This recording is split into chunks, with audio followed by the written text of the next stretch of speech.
नमस्कार साथियों, स्वागत है आप सभी का संपूर्ण हिंदी साहित्य पर आधारित प्रैक्टिस पेपर नंबर 7 में। आज हम 7वें पेपर पर चर्चा करेंगे। अभी तक 10 पेपर हो गए हैं। सीरियल के तहत ये 11वां पेपर होगा। एक पेन पेपर रखेंगे सभी लोग। 1 से 125 तक सीरियल डालें। मेरे बताने से पहले आप अपना ऑप्शन लिखें। सही होता है तो बिल्कुल टिक करें सही का, और गलत होता है तो उसे माइनस करें, और आप लास्ट में बताएं कि आपके कितने प्रश्न सही हुए। शुरू करते हैं पहला प्रश्न। उससे पहले निवेदन है कि अगर कोई गलती हो जाए तो ज़रूर सूचित करें, उसका करेक्शन तुरंत किया जाएगा। और सभी साथी वीडियो को ज़रूर लाइक करें, चैनल को सब्सक्राइब अवश्य कर लें और हमारे टेलीग्राम चैनल से जुड़ जाएं। भारत भारती काव्य का प्रकाशन कब हुआ? भारत भारती काव्य का प्रकाशन कब हुआ? 1910, 1911, 1912, 1915। सही विकल्प है 1912 ईस्वी।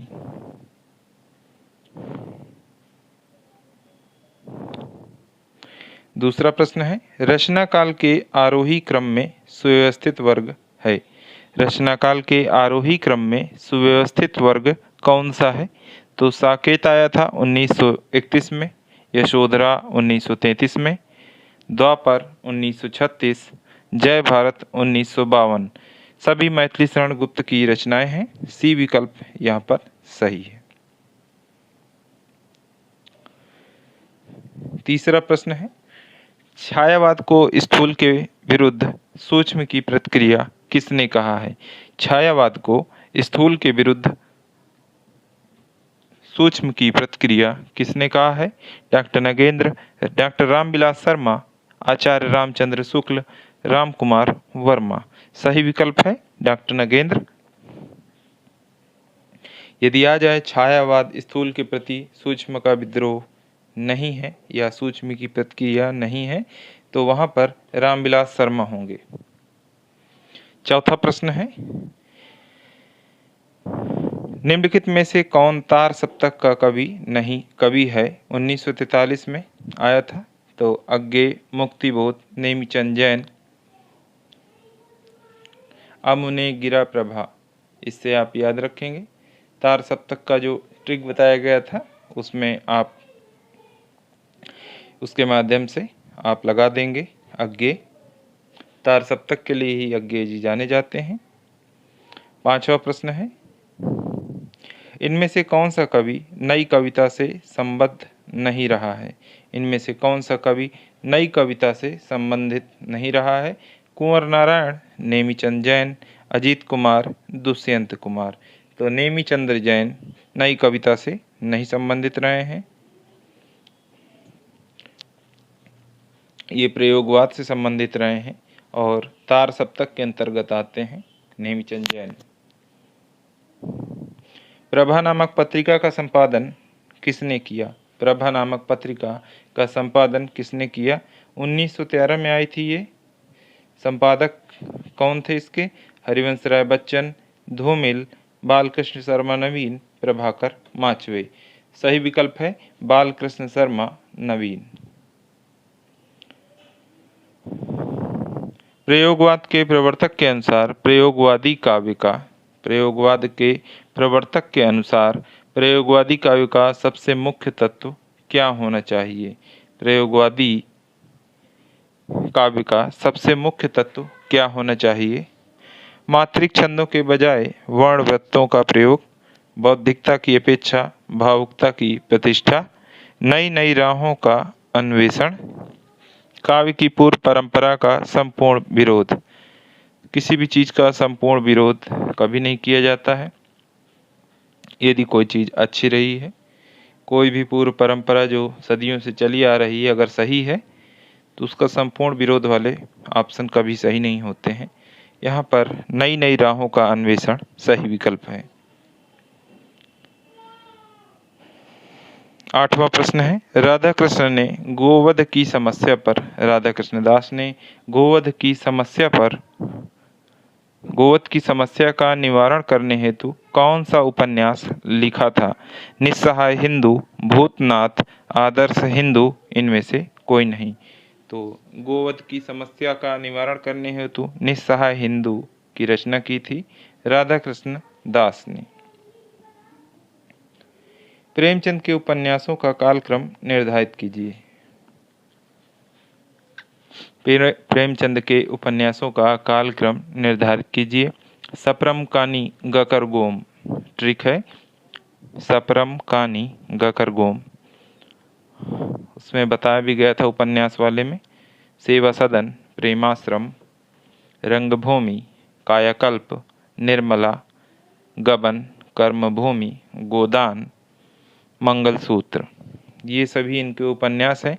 सीरियल पूछा जाता है तो सप्रम कानी गकर गोम के तहत पहला ही विकल्प सही है। 10वां प्रश्न है, इतिहास इस बात का गवाह है, इतिहास इस बात का गवाह है कि इस महिमामयी शक्ति की उपेक्षा करने वाले साम्राज्य नष्ट हो गए। इतिहास इस बात का गवाह है कि इस महिमामयी शक्ति की उपेक्षा करने वाले साम्राज्य नष्ट हो गए। उपर्युक्त कथन किस उपन्यास का है? उपर्युक्त कथन किस उपन्यास का है? गोदान, दिव्या, आपका बंटी, बाण भट्ट की आत्मकथा, जो कि हजारी प्रसाद जी का उपन्यास है। यही सही विकल्प है। 11वां प्रश्न है, इनका सही कालक्रम बताइए। इनका सही कालक्रम बताइए। विचित्र विवाह, समाज सेवक, पर्दा और चुंबन, ये सही कालक्रम है। दूसरा ऑप्शन सही है। विचित्र विवाह रामचरित उपाध्याय का है। समाज सेवक गोपाल कृष्ण गोखले, पर्दा यशपाल, वहीं चुंबन सूर्यकांत त्रिपाठी निराला की रचना है। 12वां प्रश्न है, जैसे को तैसा, जैसे को तैसा नाटक के रचनाकार का नाम बताइए। जैसे को तैसा नाटक के रचनाकार का नाम बताइए। गोपाल राम गहमरी, भारतेंदु हरिश्चंद्र, जयशंकर प्रसाद, इनमें से कोई नहीं। सही विकल्प है गोपाल राम गहमरी।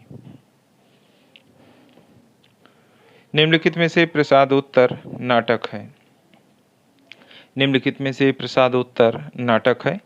तीसरा हाथी, बिन बाती के दीप, सेतुबंध, ये सभी।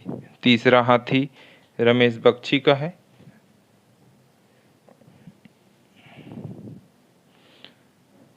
बिन बाती के दीप शंकर शेष का है। सेतुबंध सुरेंद्र वर्मा का है।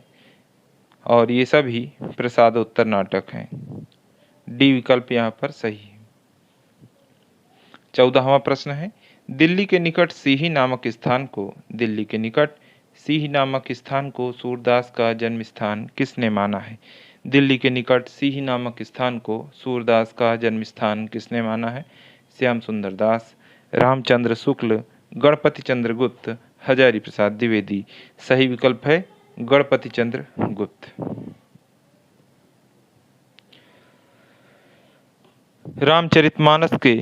रामचरितमानस के राम ज्ञानियों के परब्रह्म परमात्मा हैं।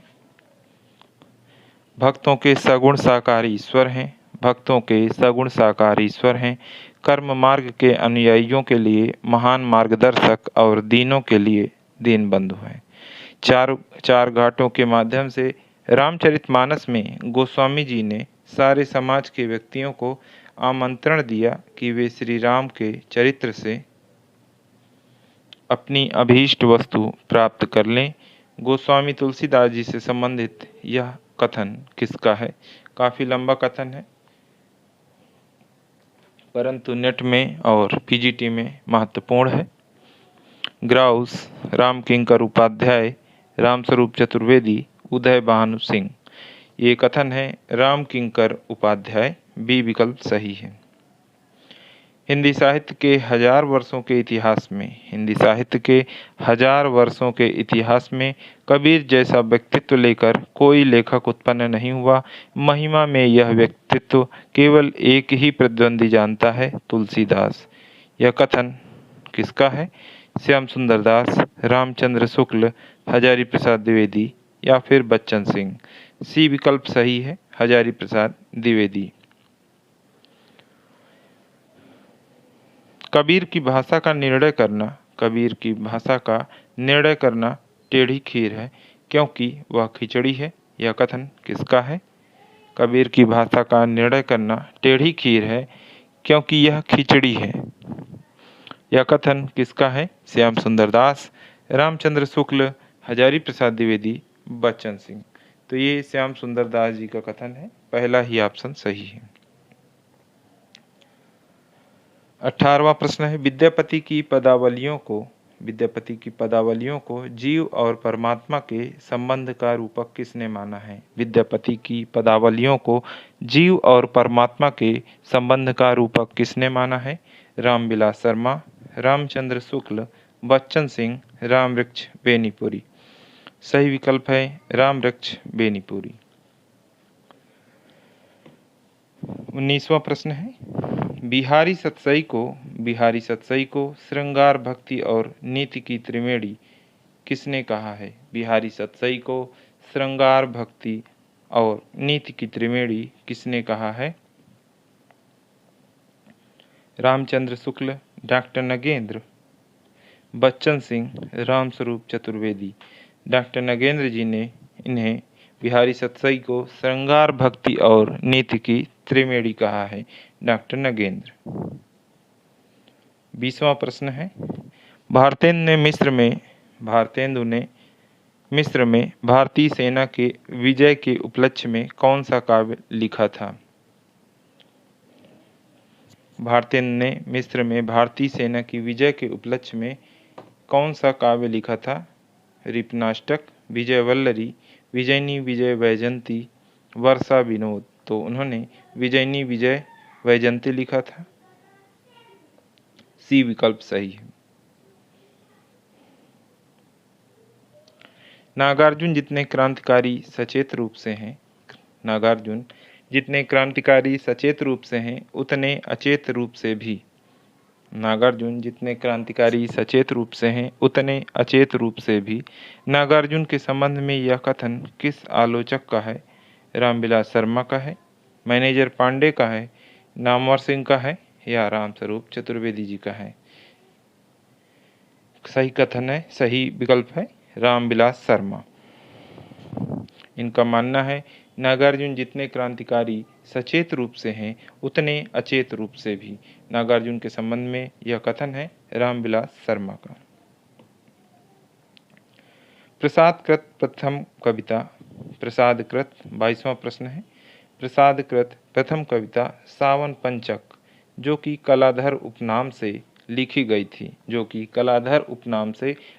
थी, सन 1906 ईस्वी में किस पत्रिका में प्रकाशित हुई थी? प्रसादकृत प्रथम कविता जयशंकर प्रसाद की जो प्रथम कविता है सावन पंचक कलाधर उपनाम से जो कि उन्होंने लिखी 1906 में किस पत्रिका में प्रकाशित हुई थी? इंदु, मतवाला, भारतेंदु, कविवचन, सुधा।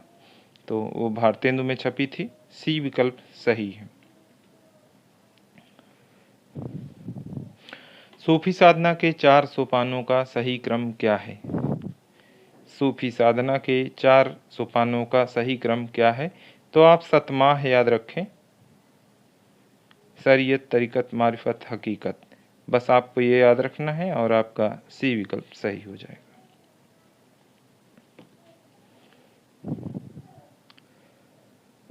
24वां प्रश्न है, सुमित्रानंदन पंत की तुलना अंग्रेजी के किस पाश्चात्य साहित्यकार से की गई है?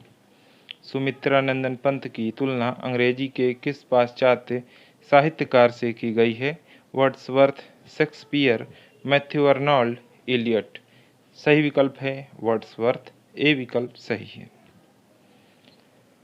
25वां प्रश्न है, भाग्यवाद आवरण पाप का और शस्त्र शोषण जिससे रक्त दबा एक जन भाग दूसरे जन का। भाग्यवाद आवरण पाप का और शस्त्र शोषण का जिससे रखता दबा एक जन भाग दूसरे जन का। इन पंक्तियों की मूल प्रवृत्ति क्या है? छायावादी, प्रगतिवादी, प्रयोगवादी, स्वच्छंदतावादी। तो भाग्यवाद भाग्यवाद को कहाँ नकारा गया है? प्रगतिवाद में। प्रगति की बात की गई है, शोषक और शोषित की बात की गई है, जिसमें शोषितों के प्रति घृणा, शोषकों के प्रति घृणा और शोषितों के प्रति सहानुभूति रखी गई है, वह प्रगतिवाद है। 26वां प्रश्न है, न्यायोचित अधिकार मांगने से न मिले तो लड़के तेजस्वी छीन के समर को जीत या कि खुद मर के। न्यायोचित अधिकार मांगने से न मिले तो लड़के तेजस्वी छीन के समर को जीत या कि खुद मर के। इन पंक्तियों के रचयिता कौन है? दिनकर, त्रिलोचन, सूर्यकांत त्रिपाठी निराला, रामेश्वर शुक्ल, अंचल। दिनकर की पंक्तियां हैं, ए विकल्प सही है। 27वां प्रश्न है, प्रत्येक वाणी में महाकाव्य पीड़ा है। प्रत्येक वाणी में महाकाव्य पीड़ा है, यह पंक्ति किसकी है? नागार्जुन की, मुक्तिबोध की, दिनकर की, अज्ञे की। मुक्तिबोध की ये पंक्तियां हैं, बी विकल्प सही है। 28वां प्रश्न है, राधा बनकर धरती नाची, राधा बनकर धरती नाची, नाचा हंसमुख कृषक सांवरिया। राधा बनकर धरती नाची, नाचा हंसमुख कृषक सांवरिया। इन पंक्तियों के रचयिता कौन है? केदारनाथ अग्रवाल, केदारनाथ सिंह, केदारनाथ मिश्र प्रभात, त्रिलोचन शास्त्री। यहाँ पर सही विकल्प है केदारनाथ अग्रवाल, ए विकल्प सही है। 29वां प्रश्न है, नई कविता वैविध्यमय जीवन के प्रति व्यक्ति की प्रतिक्रिया है। नई कविता वैविध्यमय जीवन के प्रति व्यक्ति की प्रतिक्रिया है, यह कथन किस विद्वान का है? धर्मवीर भारती, अज्ञेय, जगदीश गुप्त, मुक्तिबोध। ये कथन है मुक्तिबोध जी का, डी विकल्प सही है। 30वां प्रश्न है, उर्वशी महाकाव्य में कुल कितने सर्ग हैं? उर्वशी महाकाव्य में कुल कितने सर्ग हैं? 8, 6, 8, 5, 12। तो उर्वशी 1961 में आई थी, दिनकर की रचना है, जिस पर इन्हें ज्ञानपीठ पुरस्कार भी मिला था, दूसरा ज्ञानपीठ, और इसमें 5 सर्ग हैं, सी विकल्प सही है। 30 प्रश्न हो गए हैं साथियों, 95 भी और बाकी हैं, टोटल 125 प्रश्न हैं। कैसी लग रही है प्रश्नों की प्रकृति और तरीका कैसा है? बिल्कुल हमें कमेंट करके बताएं। वीडियो को लाइक अवश्य करें, जो साथी नए हैं चैनल को सब्सक्राइब अवश्य करें और अपने उन हिंदी साथियों को शेयर करें जो हिंदी साहित्य से संबंधित कोई भी परीक्षा दे रहे हैं। 31वां प्रश्न है, जीआईसी के लिए आंसर राइटिंग प्रीलिम्स के बाद कराई जाएगी, उसके लिए आप निश्चिंत रहें। 31वां प्रश्न है, निराला की अधिकांश कविताओं की पृष्ठभूमि में राष्ट्रीयता का रंग विद्यमान मिलेगा, यह कथन किसका है? निराला की अधिकांश कविताओं की पृष्ठभूमि में राष्ट्रीयता का रंग विद्यमान मिलेगा, यह कथन किसका है? रामचंद्र शुक्ल, भगीरथ मिश्र, हजारी प्रसाद द्विवेदी, शांतिप्रिय द्विवेदी। ये भगीरथ मिश्र का कथन है, बी विकल्प यहाँ पर सही है। रीतिकालीन नारी विलास का एक उपकरण मात्र है, रीतिकालीन नारी विलास का एक उपकरण मात्र है, यह कथन किस आलोचक का है? रामचंद्र शुक्ल, भागीरथ मिश्र, विश्वनाथ मिश्र या हजारी प्रसाद द्विवेदी। सही विकल्प है हजारी प्रसाद द्विवेदी।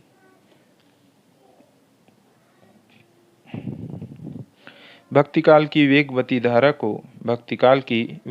धारा को रीतिपथ पर मोड़ने के लिए प्रभावशाली व्यक्तित्व की आवश्यकता थी। प्रतिभा से पुष्ट यह व्यक्तित्व केशव का था। प्रतिभा से पुष्ट यह व्यक्तित्व केशव का था, यह कथन किस आलोचक का है? रामचंद्र तिवारी, रामचंद्र शुक्ल, डॉक्टर नगेंद्र, नंदुलारे वाजपेयी। अच्छा, डॉक्टर नगेंद्र का ये कथन है, सी विकल्प सही है।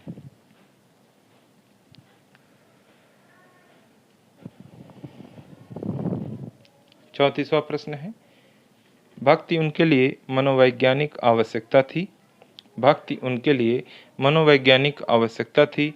रीतकालीन कवियों के संबंध में यह कथन किस आलोचक का है?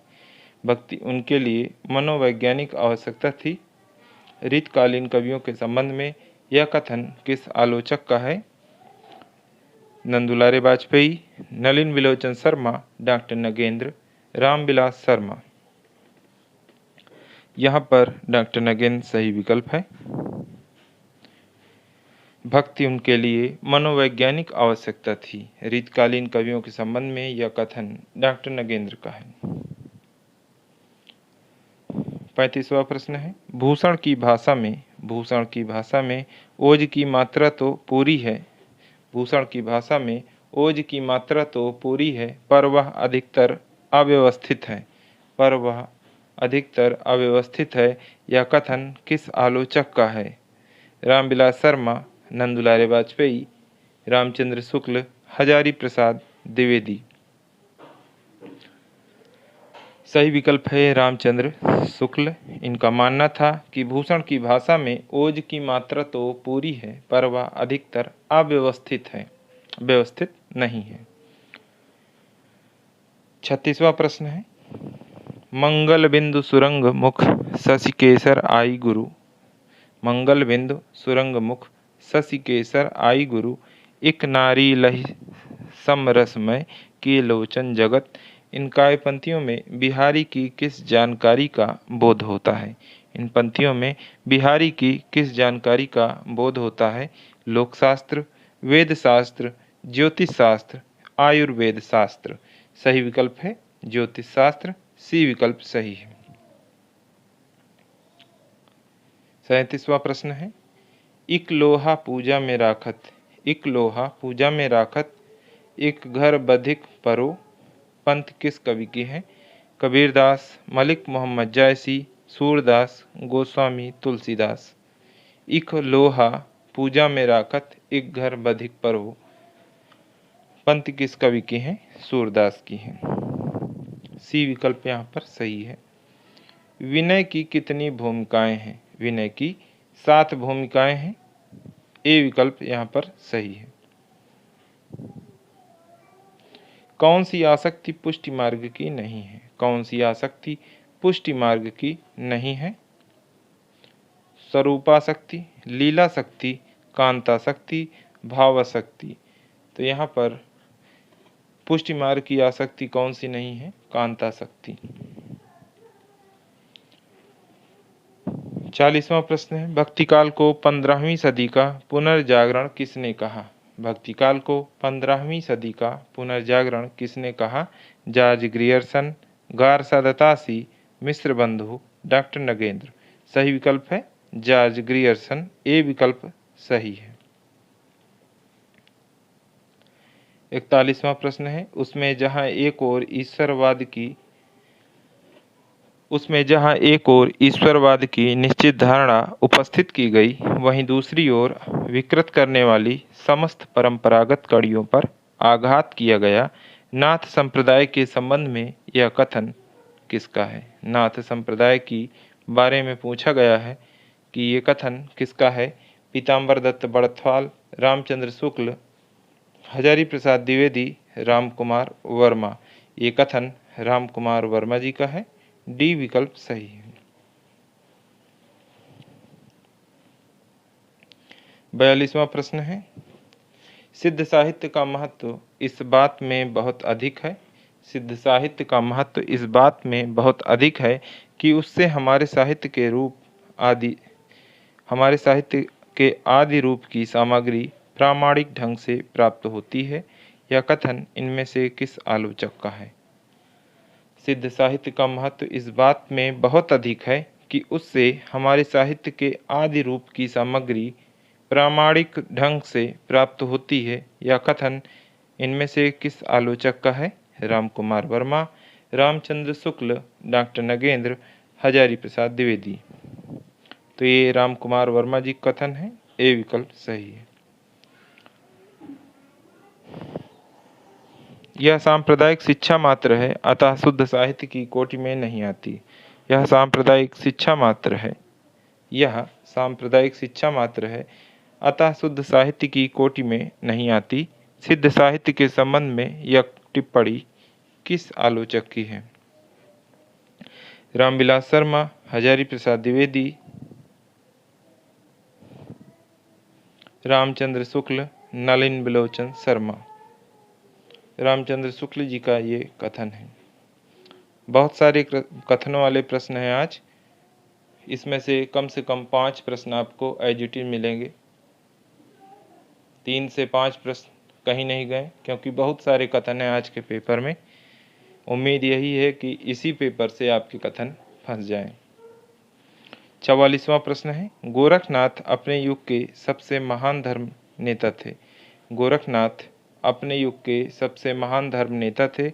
उनकी संगठन शक्ति अपूर्व थी। उनकी संगठन शक्ति अपूर्व थी। यह कथन किस आलोचक का है? गोरखनाथ अपने सब युग के सबसे महान धर्म नेता थे। उनकी संगठन शक्ति अपूर्व थी। आचार्य शुक्ल, माता प्रसाद गुप्त, माता पीताम्बर दत्त बड़थवाल, हजारी प्रसाद द्विवेदी। द्विवेदी जी का ये कथन है, डी विकल्प सही है। रामराज में अब की रावण नंगा होकर नाचा है। सूरत शक्ल वही है भैया, बदला केवल ढांचा है। रामराज में अब की रावण नंगा होकर नाचा है। सूरत शक्ल वही है भैया, बदला केवल ढांचा है। यह काव्य पंक्तियाँ किस कवि की है? इतना खुलकर केवल नागार्जुन ही लिखते थे। कोई भी पंक्ति आ जाए और इतना बेधड़क लिखा हुआ हो और राजनीतिक आलोचना हो तो बिल्कुल आप नागार्जुन पर जाइए, सही होगा। हाँ, बशर्ते ये है कि नागार्जुन विकल्प में होना चाहिए। 46वां प्रश्न है, उनका गद्य मुर्दे में कफन फाड़कर उठ बैठने की शक्ति संचारित करता है। उनका गद्य मुर्दे में कफन फाड़कर उठ बैठने की शक्ति संचारित करता है। यह कथन किस रचनाकार के लिए कहा गया है? एक, हजारी प्रसाद द्विवेदी, महादेवी वर्मा, रामचंद्र शुक्ल, विद्यानिवास मिश्र। महादेवी वर्मा के लिए ये बात कही गई है कि उनका गद्य मुर्दे में कफन फाड़कर उठ बैठने की शक्ति संचारित करता है। द्वितीय भारतेंदु किसे कहा गया है? 47वां प्रश्न है, द्वितीय भारतेंदु किसे कहा गया है? जैनेन्द्र, बालमुकुंद गुप्त, प्रताप नारायण मिश्र, बालकृष्ण भट्ट। सही विकल्प है प्रताप नारायण मिश्र जी का। आएंगे अच्छे दिन भी, आएंगे अच्छे दिन भी नामक कहानी के रचनाकार कौन है? स्वदेश दीपक, स्वयं प्रकाश, उदय प्रकाश, गीतांजलि श्री। बी विकल्प सही है।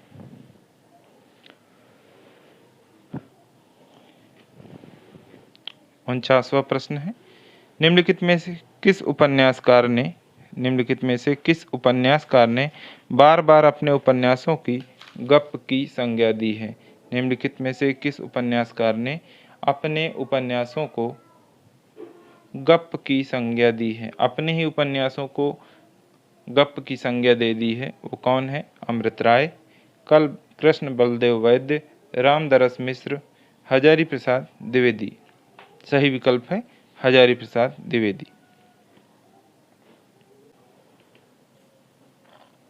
अगला प्रश्न है, पेपरवेट नाटक के रचनाकार निम्नलिखित में से कौन है? पेपरवेट नाटक के रचनाकार निम्नलिखित में से कौन है? गिरिराज किशोर, राजी सेठ, शशि प्रभा शास्त्री, रमेश उपाध्याय। सही विकल्प है, पेपरवेट का नाटक की बात हो रही है, रमेश उपाध्याय। डी विकल्प सही है। 51वां प्रश्न है, मार्क्सवादी आलोचना का पितामह किसे कहा जाता है? मार्क्सवादी आलोचना का पितामह किसे कहा जाता है? शिवदान सिंह चौहान, नामवर सिंह, रामविलास शर्मा, धनंजय वर्मा। सही विकल्प है रामविलास शर्मा।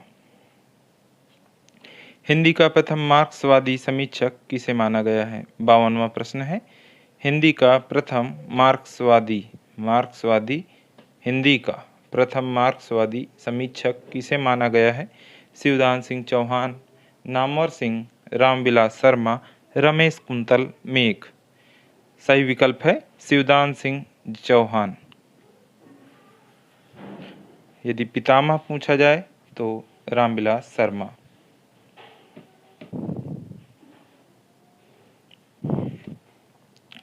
नामवर सिंह ने किस मार्क्सवादी आलोचक को आलोचकों का आलोचक कहा है? नामवर सिंह ने किस मार्क्सवादी आलोचक को आलोचकों का आलोचक कहा है? शिवदान सिंह चौहान, मैनेजर पांडे, रामविलास शर्मा, धनंजय वर्मा।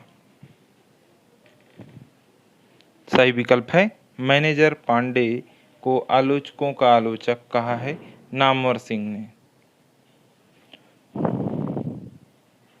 54वां प्रश्न है, जैनेन्द्र के सब पात्रों में कुंठा है, दमन है, असाधारणता है, कुछ मनोविकृति है, काम भाव, दमनोत्पन्न अनेक विशेषताएं हैं, यह कथन किस आलोचक का है?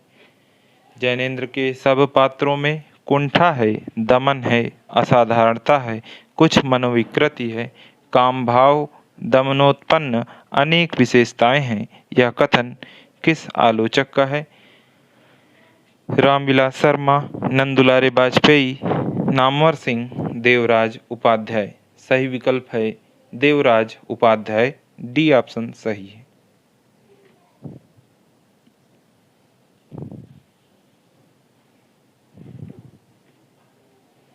55वां प्रश्न है, गंगा प्रसाद पांडे ने भावलोक की प्रगति के क्रमशः 3 चरण कौन से माने हैं? गंगा प्रसाद पांडे ने भावलोक की प्रगति के क्रमशः 3 चरण कौन से माने हैं?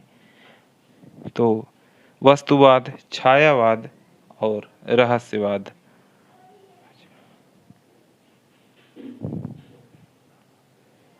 वस्तुवाद, छायावाद, रहस्यवाद को भावलोक की प्रगति के क्रमशः 3 चरण माने हैं। वछार, वस्तुवाद, छायावाद, रहस्यवाद, ऐसे याद रख सकते हैं। 56वां प्रश्न है, छायावाद के प्रवर्तक और प्रस्तोता के संबंध में कौन सा विकल्प असंगत है? छायावाद के प्रवर्तक और प्रस्तोता के संबंध में कौन सा विकल्प असंगत है? हालांकि छायावाद पर 200 प्रश्न हो चुके हैं, लेकिन फिर भी ये प्रश्न यहाँ डाला गया है क्योंकि संपूर्ण हिंदी साहित्य पर आधारित है। तो मुकुटधर पांडे, रामचंद्र शुक्ल, जयशंकर प्रसाद, गणपति चंद्रगुप्त, माखनलाल चतुर्वेदी, प्रभाकर माचवे, सुमित्रा नंदन पंत, इलाचंद्र जोशी। तो सुमित्रा नंदन पंत गलत है क्योंकि इन्हें नंदुलारे वाजपेयी ने माना है। इलाचंद जोशी नहीं, बाकी मुकुटधर पांडे, रामचंद्र शुक्ल सही है, जयशंकर प्रसाद, गणपत चंद्रगुप्त सही है, माखनलाल चतुर्वेदी, प्रभाकर माचवे सही है, सुमित्रा नंदन पंत, नंदुलारे वाजपेयी सही है। डी विकल्प यहाँ पर असंगत था पहले, बाकी सभी सही है। हिंदी में गीति काव्य शब्द का सर्वप्रथम प्रयोग किसने किया? हिंदी में गीति काव्य शब्द का सर्वप्रथम प्रयोग किसने किया है? लोचन प्रसाद पांडे, श्याम नारायण पांडे, मुकुटधर पांडे, सुदामा प्रसाद पांडे। तो लोचन प्रसाद पांडे यहाँ पर सही विकल्प है। मुकुटधर पांडे के भाई हैं लोचन प्रसाद पांडे, इन्होंने ही हिंदी में गीति काव्य शब्द का सर्वप्रथम प्रयोग किया है। 58वां प्रश्न है, निम्नलिखित पत्र पत्रिकाओं और उनके संपादकों के संबंध में सुमेलित नहीं है। निम्नलिखित पत्र पत्रिकाओं और उनके संपादकों के संबंध में सुमेलित नहीं है। कथाक्रम शैलेंद्र सागर, रविवार सुरेंद्र प्रताप सिंह, पूर्वग्रह अशोक वाजपेयी, ज्ञानोदय रविंद्र कालिया। ज्ञानोदय रविंद्र कालिया का नहीं है, यही असंगत है।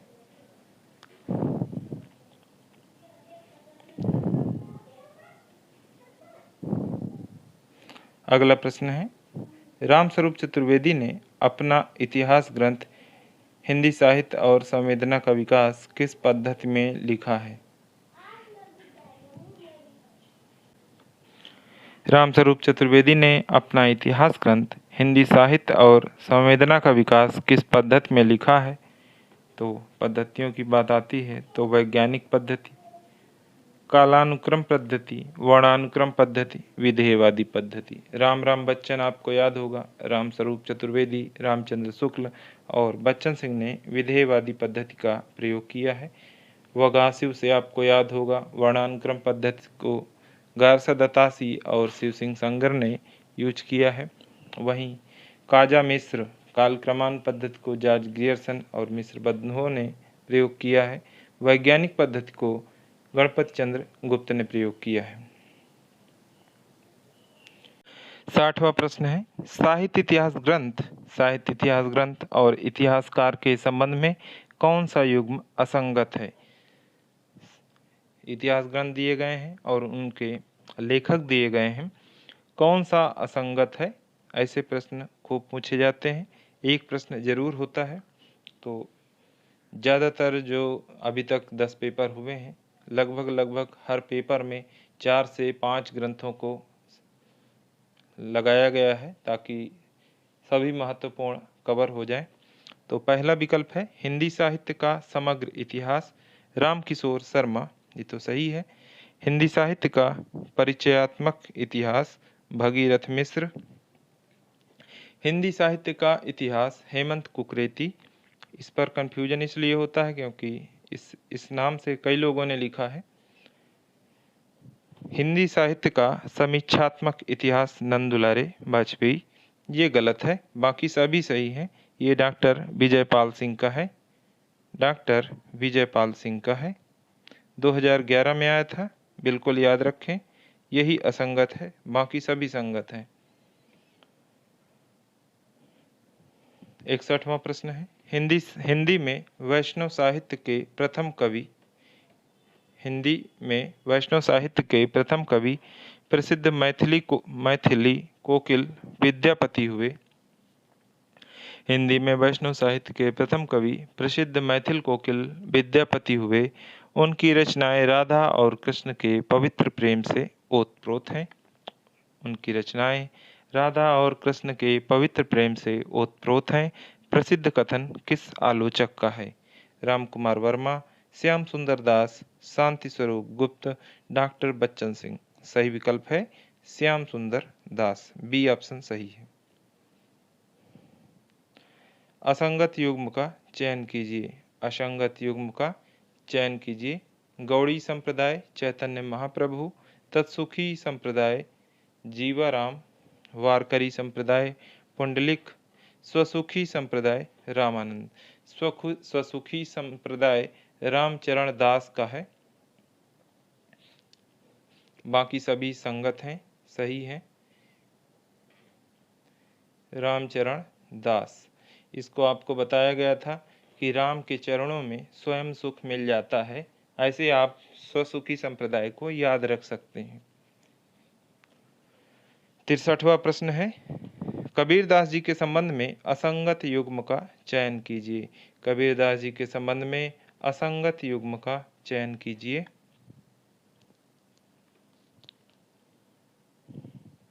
प्रेम तत्व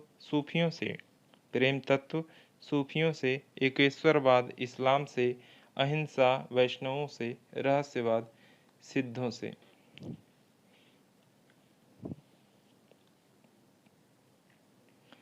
तो रहस्यवाद उन्होंने नाथों से लिया, वेदांत से लिया, सिद्धों से नहीं लिया।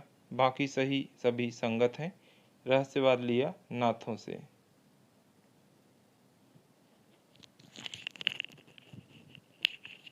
अगला प्रश्न है 64वां, निम्नलिखित में से कौन सी रचना कबीरदास जी की नहीं है? यहाँ पर थोड़ा सा करेक्शन है, नहीं को आप काट दीजिए। इनमें से कौन सी रचना कबीरदास जी की है? विवेक सागर, अगाध मंगल, ज्ञान समुद्र, मोहम्मद बोध। तो विवेक सागर है स्वामी रामदास की, अगाध मंगल है कबीरदास जी की। ज्ञान समुद्र जो सबसे ज्ञानी थे संत कवियों में सुंदरदास। मोहम्मद बोध रज्जब की रचना है। अगाध मंगल कबीरदास की है। बी ऑप्शन यहाँ पर सही हो जाएगा। बी ऑप्शन सही हो जाएगा।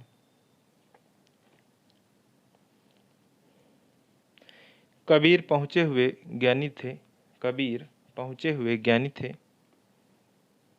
उनका ज्ञान पोथियों की नकल नहीं था। उनका ज्ञान पोथियों की नकल नहीं था और न वह सुनी सुनाई बातों का बेमेल भंडार ही था। कबीर के संबंध में उक्त कथन किसका है? कबीर पहुँचे हुए ज्ञानी थे। उनका ज्ञान पोथियों की नकल नहीं था और न वह सुनी सुनाई बातों का बेमेल भंडार ही था। कबीर के संबंध में उक्त कथन किसका है? कथनों को आप डायरेक्ट याद रखें। हमेशा कहता हूँ हजारी प्रसाद द्विवेदी, द्वारिका प्रसाद सक्सेना, बच्चन सिंह, श्याम सुंदर दास। सही विकल्प है श्याम सुंदर दास। मलिक मोहम्मद जायसी के किस ग्रंथ में आध्यात्मिक विवाह का वर्णन हुआ है? मलिक मोहम्मद जायसी के किस ग्रंथ में आध्यात्मिक विवाह का वर्णन हुआ है? पद्मावत, मसलानामा, कहरानामा, कान्हावत। कहरानामा में आध्यात्मिक विवाह का वर्णन हुआ है। 67वां प्रश्न है, सूरसागर को साहित्य की शास्त्रीय परंपरा से स्वतंत्र लोक गीतों की संरचना के अनुसार रचित गीतात्मक महाकाव्य माना है। सूरसागर को साहित्य की शास्त्रीय परंपरा से स्वतंत्र लोकगीतों की संरचना के अनुसार रचित गीतात्मक महाकाव्य माना है। Chandrabali Pandey, Brajeshwar Verma, Manager Pandey, doctor Nagendra. सही विकल्प है मैनेजर पांडे। सी विकल्प सही है। कालक्रम की दृष्टि से यशपाल कृत चौथा उपन्यास है।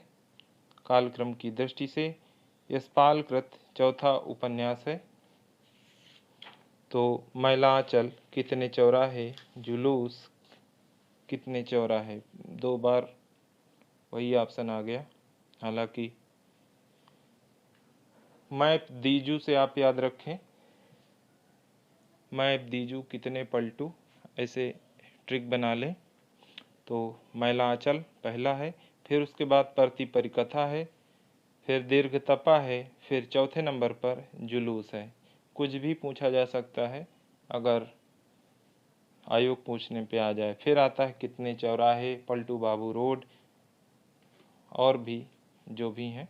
तो जो महत्वपूर्ण है उनका सीरियल आप याद रखें। मानस के घाटों और संवादों के संबंध में असंगत विकल्प का चयन कीजिए। मानस के घाटों और संवादों के संबंध में असंगत विकल्प बताना है। राजघाट शिव पार्वती संवाद, ज्ञान घाट है ये। राजघाट को ज्ञान घाट भी कहा जाता है। शिव पार्वती संवाद हुआ है। पनघट, पनघट काकभुसुंडी गरुड़ संवाद, उपासना घाट कहा जाता है। पंचायती घाट याज्ञवल्क्य भरद्वाज संवाद कर्म घाट कहा गया है। गौ घाट जिसे भक्ति घाट भी कहा जाता है। राम सीता संवाद नहीं, तुलसीदास संत संवाद है। तुलसीदास का संतों से संवाद है इसमें। तुलसीदास संत संवाद। डी विकल्प सही है यहाँ पर, क्योंकि इसमें राम सीता संवाद नहीं किया गया। आदिकाल के नाम और उनके नामकरणकर्ता के संबंध में असंगत विकल्प का चयन कीजिए। असंगत विकल्प का चयन कीजिए। उद्भव काल वासुदेव सिंह, वासुदेव उद्भव करेंगे बताया गया था। शंभुनाथ सिंह प्राचीन काल, जो शिव हैं शंभु प्राचीन है। संक्रांति काल राम प्रसाद मिश्र, राम जी का प्रसाद संक्रांति में मिलेगा। जय काल विजेंद्र स्नातक नहीं, विजेंद्र स्नातक ने तो वीर प्रशस्ति युग कहा है आदिकाल को। वीर प्रशस्ति युग, वीरता होगी तो विजय मिलेगी। वीर प्रशस्ति युग। जय काल कहा है किसने? रमाशंकर शुक्ल रसाल ने। इन्होंने एक नाम और दिया है, बाल्यावस्था, ऐसे कुछ नाम दिया है।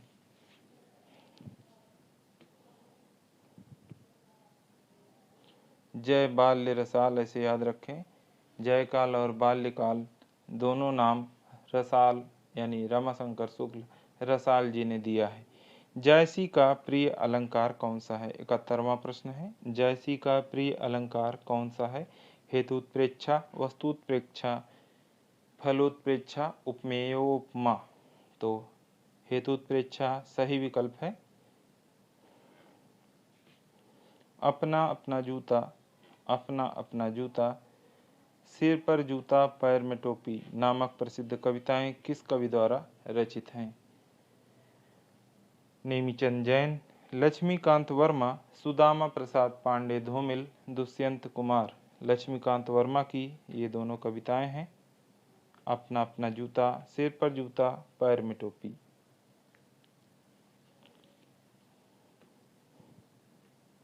मार हथौड़ा कर कर चोट, मार हथौड़ा कर कर चोट, लाल हुए काले लोहे को, लाल हुए काले लोहे को, जैसा चाहे वैसा मोड़। यह प्रसिद्ध काव्य पंक्तियां किस कवि द्वारा रचित हैं? यह प्रसिद्ध काव्य पंक्तियां किस कवि द्वारा रचित हैं? लीलाधर जगुड़ी, सुदामा प्रसाद पांडे धूमिल, मुक्तिबोध, केदारनाथ अग्रवाल। केदारनाथ अग्रवाल की ये पंक्तियां हैं। प्रसिद्ध रस सूत्र, प्रसिद्ध रस सूत्र काव्य शास्त्र आपने पढ़ा होगा, 300 प्रश्न अब तक कराए गए हैं, तो बिल्कुल आपको पता होगा कि विभावानुभाव व्यभिचारी संयोगादृश निष्पत्ति के प्रतिपादक आचार्य कौन है? भरत मुनि हैं।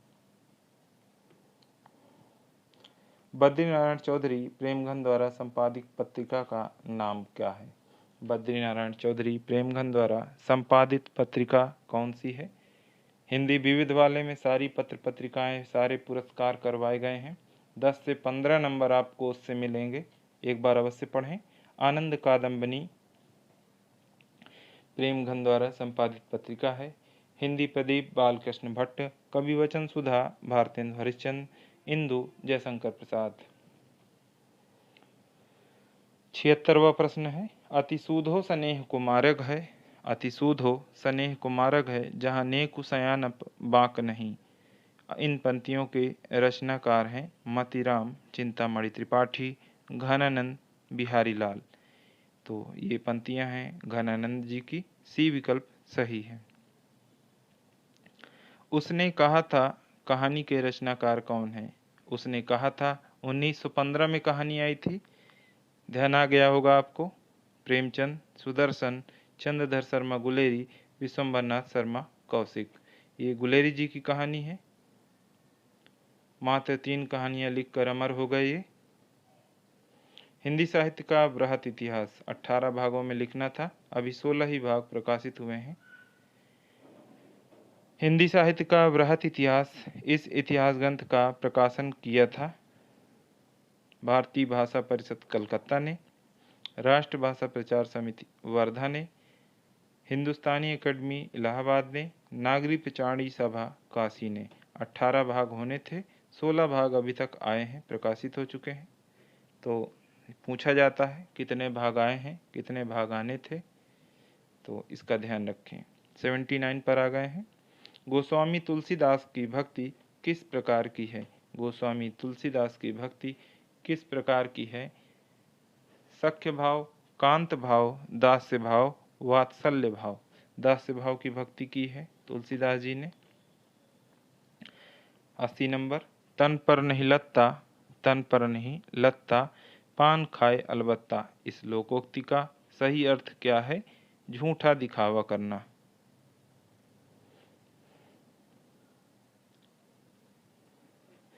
राहुल सांकृत्यायन द्वारा लिखित यात्रा वृत्तांत है।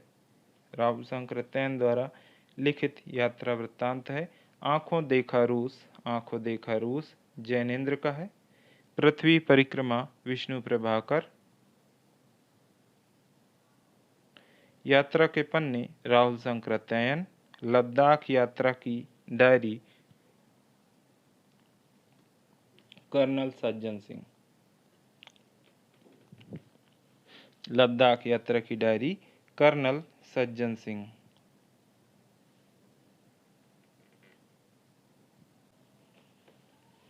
अगला प्रश्न है 82। दान वाक्यावली के रचनाकार हैं।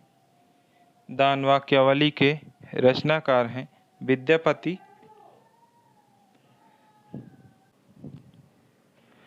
दान वाक्यावली के रचनाकार कौन हैं? विद्यापति, भूषण, जयदेव, पद्माकर। दान वाक्यावली विद्यापति की रचना है। ए विकल्प सही है। 83 नंबर, निम्नलिखित में से शुद्ध वाक्य कौन सा है? वह अनेकों बार बोला। अनेक की जगह अनेकों आ गया, ये तो गलत हो गया। मैं माँ को एक कार्ड लिखा, मैंने माँ को एक कार्ड लिखा। शरीर पर कई अंग होते हैं, शरीर के कई अंग होते हैं। भारत की राजभाषा हिंदी है। डी विकल्प शुद्ध है।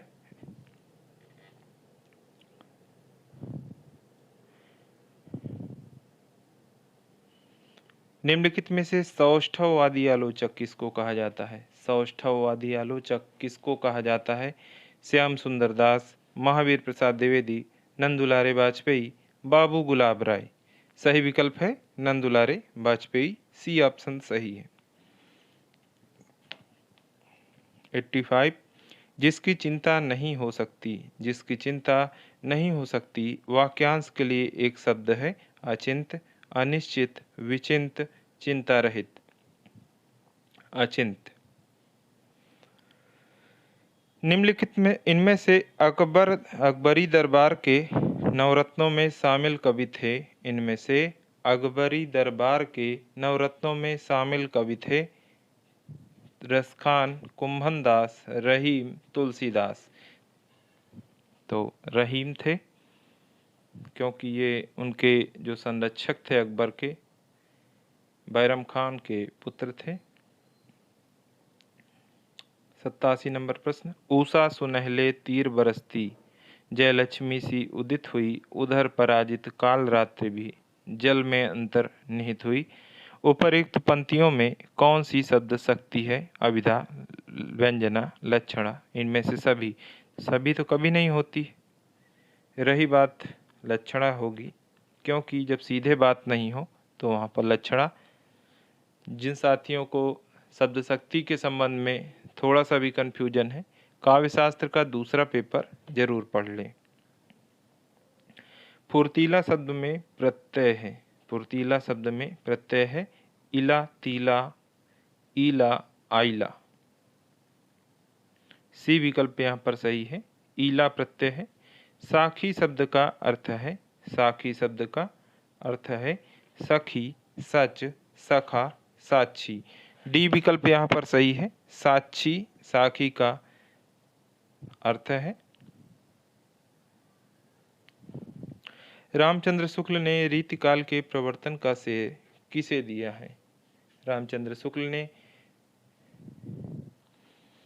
रीतिकाल का प्रवर्तक किसे माना है? केशवदास को, चिंतामणि को, भिखारी दास को, मतीराम को। चिंतामणि को माना है और इनका कथन भी है कि अविच्छिन्न परंपरा चिंतामणि से प्रारंभ होती है। ये भी पूछा जाता है। 91। अष्टछाप का संबंध इनमें से किस काव्यधारा से है? अष्टछाप का संबंध कृष्ण काव्यधारा से है, सभी जानते हैं। चौमासा शब्द में समास है, समास वाला पेपर अगर आपने पढ़ा होगा तो तुरंत द्विगु समास लगाएंगे। निम्नलिखित में से शब्द अलंकार का एक भेद है, निम्नलिखित में से शब्द अलंकार का एक भेद है, वह है उपमा, रूपक, विभावना, वक्रोक्ति। वक्रोक्ति शब्द अलंकार का एक भेद है। डी ऑप्शन सही है। हिंदी साहित्य के रसवादी आचार्य हैं, हिंदी साहित्य के रसवादी आचार्य हैं राजशेखर, नगेंद्र, आनंदवर्धन, क्षेमेंद्र। नगेंद्र सही ऑप्शन है। रीति संप्रदाय के प्रवर्तक आचार्य हैं, रीति संप्रदाय के प्रवर्तक आचार्य हैं वामन, मम्मट, भामह, दंडी। रीति संप्रदाय के प्रवर्तक वामन माने जाते हैं। ए विकल्प सही है। दोहा किस प्रकार का छंद है? दोहा किस प्रकार का छंद है? वर्णिक, मात्रिक सम, मात्रिक अर्धसम, मात्रिक विषम। तो अर्धसम मात्रिक कौन होते हैं? जिसके पहले तीसरे या दूसरे चौथे चरणों में समानता हो उन्हें मात्रिक अर्धसम। 13 11 13 11 मात्राएं होती हैं। शब्द शक्ति के मुख्यतः कितने भेद होते हैं? शब्द शक्ति के मुख्यतः 3 भेद होते हैं, अभिधा, लक्षणा, व्यंजना। रुद्रट ने चौथी रीति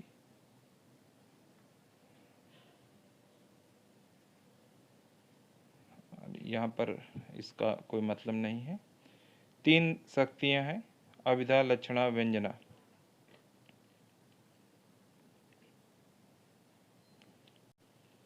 नाइन्टी 98 है। रति, हास, शोक, क्रोध, भय आदि भावों की गिनती इनमें से किस भाव के अंतर्गत होती है?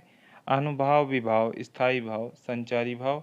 तो आप जानते हैं कि सभी रसों के स्थायी भाव होते हैं। ये सभी स्थायी भाव दिए गए हैं।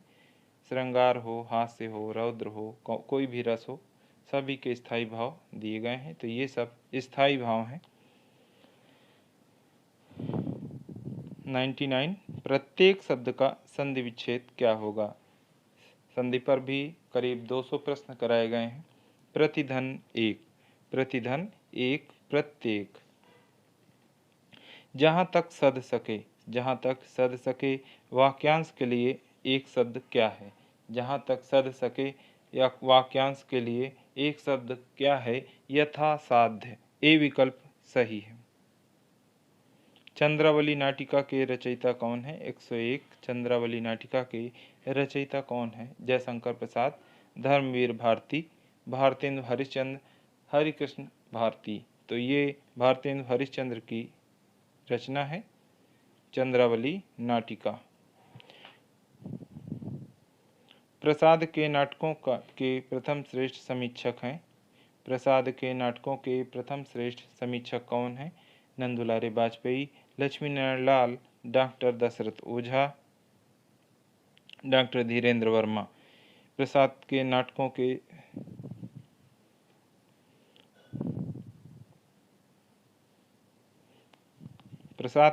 के प्रथम श्रेष्ठ समीक्षक हैं नंदुलारे वाजपेयी। ए विकल्प सही है। मेरी समझ से तो मेरे शरीर की धातु मिट्टी है। 103 नंबर प्रश्न है। मेरी समझ से तो मेरे शरीर की धातु मिट्टी है, जो किसी के लोभ की सामग्री नहीं और वास्तव में उसी के लिए सब धातु अस्त्र बनकर चलते हैं, लड़ते हैं, टूटते हैं, फिर मिट्टी होते हैं। यह हिंदी के किस नाटक में आया हुआ संवाद है? भारत दुर्दशा, अंधेर नगरी, चंद्रगुप्त मौर्य, स्कंदगुप्त। स्कंदगुप्त का ये संवाद है। डी ऑप्शन सही है। गोदान उपन्यास में शिक्षक पात्र कौन है? गोदान उपन्यास में शिक्षक पात्र कौन है? गोदान उपन्यास अब तो नहीं, परीक्षा के बाद यदि आपने नहीं पढ़ा है तो एक बार पढ़ लीजिए। 2 से 3 दिनों का समय लगेगा। पहली बार दिक्कत होगी, फिर उसके बाद आप अच्छे से पढ़ लेंगे। नहीं पढ़ सकते हैं तो दूरदर्शन पे एक उसका धारावाहिक रूप में प्रसारण हुआ था, तो उसे आप देख लीजिएगा, आपके प्रश्न निकल जाएंगे। शिक्षक पात्र कौन है? मिस्टर खन्ना, मिर्जा खुर्शीद, ओमकार नाथ, मेहता। मेहता जो है शिक्षक पात्र हैं। डी ऑप्शन सही है। 105वां प्रश्न है। आवेग एक वस्तु, आवेग एक वस्तु, जीवन दूसरी। जीवन की सफलता के लिए किसी समय आवेग का दमन आवश्यक हो जाता है। आवेग एक वस्तु, जीवन दूसरी। जीवन की सफलता के लिए किसी समय आवेग का दमन आवश्यक हो जाता है। यह निम्नलिखित में से किस रचना का अंश है? स्कंदगुप्त, चिंतामणि, दिव्या, गोदान। दिव्या से ये पंक्तियां ली गई हैं। सी ऑप्शन सही है। यशपाल अपने उपन्यासों में बरबस ही अपनी एक विशेष विचारधारा को ठूंस देते हैं। बरबस ही अपनी एक विशेष विचारधारा को ठूंस देते हैं, यह विशेष विचारधारा है। फ्रायड का मनोविश्लेषणवाद, सार्त्र का अस्तित्ववाद, मार्क्स लेनिन का साम्यवाद, महर्षि अरविंद का दर्शन। सही ऑप्शन है मार्क्स लेनिन का साम्यवाद, सी ऑप्शन सही है। 107वां प्रश्न, प्रेमचंद जी की किस कहानी में बाल चरित्र का अनोखा वर्णन है? प्रेमचंद जी की किस कहानी में बाल चरित्र का अनोखा वर्णन है? शतरंज के खिलाड़ी, कफन, सभ्यता का रहस्य, ईदगाह। सभी लोग जानते हैं ईदगाह में हामिद और दादी बूढ़ी दादी अमीना की कहानी है। डी ऑप्शन यहाँ पर सही है। 108वां प्रश्न, मीराबाई की रचनाओं में किस भाषा की छाँव ज्यादा पाई जाती है? मीराबाई की रचनाओं में किस भाषा की छाँव ज्यादा पाई जाती है? हरियाणवी, मराठी, राजस्थानी, पंजाबी। तो राजस्थानी की छाँव ज्यादा है, सी ऑप्शन सही है। कवि केशवदास की कौन सी कृति अपने वर्ण विषय की अपेक्षा छंदों की विविधता में भटक गई लगती है? रामचंद्रिका, कवि प्रिया, रसिक प्रिया, रतन बावनी। रामचंद्रिका को छंदों का अजायब घर रामस्वरूप चतुर्वेदी ने भी कहा है और इसे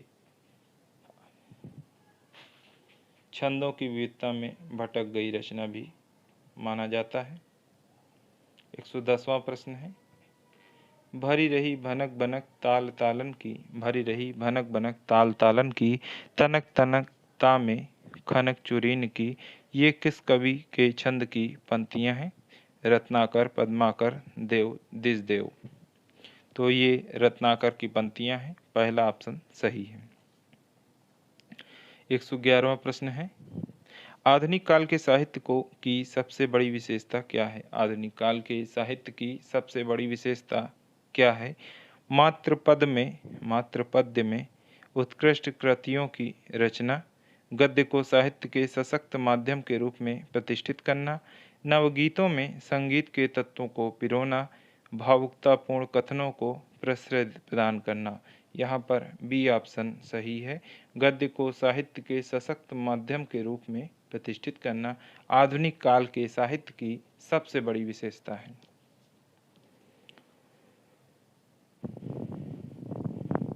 112 नंबर प्रश्न है, वे कवि जो काव्य सर्जना के साथ साथ भारतीय स्वतंत्रता आंदोलन में भी सक्रिय रूप से जुड़े थे, उनमें अग्रगण्य कौन है? अयोध्या सिंह उपाध्याय हरिऔध, मुकुटधर पांडे, मैथिली शरण गुप्त, रूपनारायण पांडे।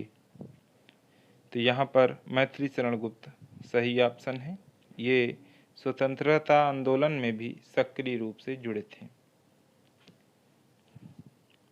113, किसी व्यक्ति, वस्तु या संदर्भ का तटस्थ अंकन करने वाली साहित्यिक विधा का नाम क्या है? संस्मरण, आत्मकथा, फीचर, रेखाचित्र। रेखाचित्र है किसी व्यक्ति, वस्तु या संदर्भ का तटस्थ अंकन करने वाली साहित्यिक विधा। प्रगतवादी कवियों में अपनी विचारधारा से कट्टरता पूर्वक जुड़े रहने वाले कवि हैं। प्रगतिवादी कवियों में अपनी विचारधारा से कट्टरता पूर्वक जुड़े रहने वाले कवि हैं सुमित्रानंदन पंत, मुक्तिबोध, भगवती चरण वर्मा, रामधारी सिंह दिनकर। सही ऑप्शन है गजानन माधव, मुक्तिबोध, बी ऑप्शन सही है। 115वां प्रश्न है, नई नई काव्य धाराओं के अनेकानेक कवियों को प्रकाशित करके भी उनकी साहित्यिक आलोचना के पात्र बन जाने वाले कवि हैं। नई नई काव्य धाराओं के अनेकानेक कवियों को प्रकाशित करके भी उनकी सर्वाधिक आलोचना के पात्र बन जाने वाले कवि कौन से हैं? नेमिचंद जैन, गिरिजा कुमार माथुर, धर्मवीर भारती, अग्गे। तो यहाँ सही ऑप्शन है अग्गे।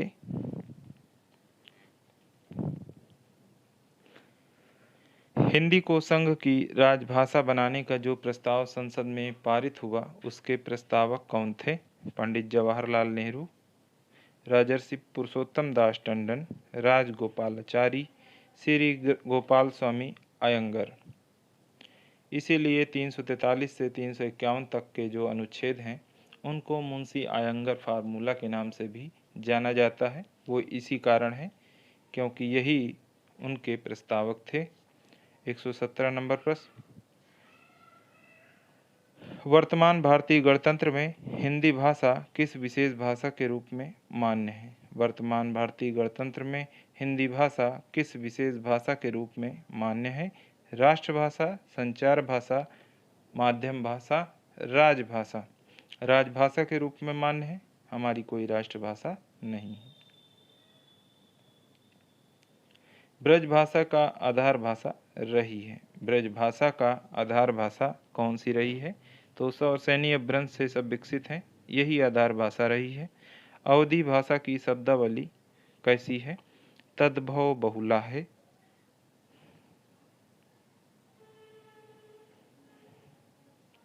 महुअर बुझई कुसुम रस, मऊहर बुझई कुसुम रस, कब्ब कला सुछैल, सज्जन पर उआर मन, दुज्जन नाम मैल। ये किस कवि की पंक्तियां हैं? सरहपात, कुशल लाभ, उमापति, विद्यापति। विद्यापति की पंक्तियां हैं।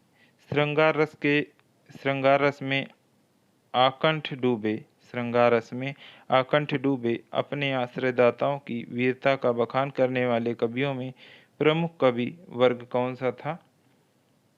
चारण कवि, अष्टछापी कवि, काव्य शास्त्र के आचार्य कवि, घुमंती प्रवृत्ति के लोक कवि। तो चारण कवि खूब व्याख्यान करते थे, ये ऑप्शन सही है। अंतिम 4 प्रश्न बाकी है। साथियों, अपना फीडबैक अवश्य दें। आपका फीडबैक ही हमारी असली पूंजी है, जो हमें ये बताती है कि हमारी क्या गलतियां हैं और हमें क्या सुधार करना है। प्रयास यही रहता है कि गलतियां न हों। फिर भी अगर कोई भी प्रश्न गलत निकलता है तो आप तुरंत हमें बताएं, कमेंट के माध्यम से, टेलीग्राम में मैसेज करके। हम तुरंत उसका करेक्शन करेंगे और पहला ही मैसेज पिन होगा। अगला प्रश्न है, इनमें अपभ्रंश के सर्वप्रधान कवि हैं? इनमें अपभ्रंश के